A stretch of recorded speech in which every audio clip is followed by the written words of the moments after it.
Today we're answering the question, how do I compare to other people like me when it comes to retirement saving?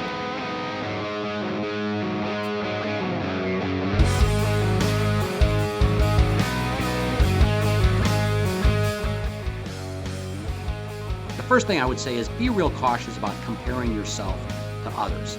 For the most part, most people don't save enough for retirement, and so you don't want to necessarily compare yourself to a lot of others. The very fact that you're asking this question, I would congratulate you because it means that you're concerned about your retirement savings.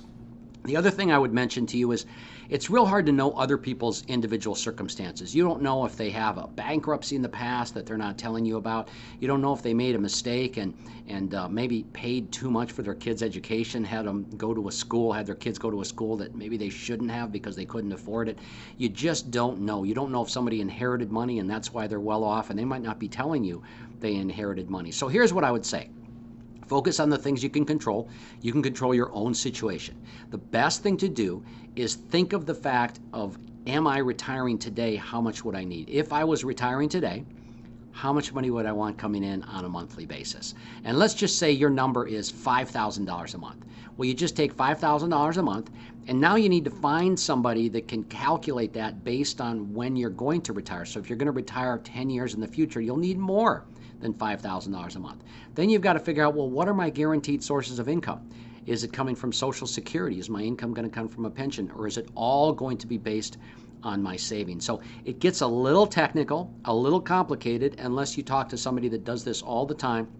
But I guess the real answer to that question, how do I measure up with other people, is I would say do not measure yourself with other people. Take care of the things that you can control. Make sure you're saving enough. If you've got an issue of why you can't save enough, maybe you've got some debt or so on, see a financial advisor, see a financial counselor, see somebody who's a fiduciary who can guide you in the way. And also don't feel overwhelmed that you haven't saved enough. You just want to take steps in the right direction. Again, don't compare. Get started early. See a professional that can give you some guidance, because chances are they've worked with many other people in your situation, and just take one step at a time and congratulate yourself for making progress. If you enjoyed this topic and you want to hear more, just click on the link.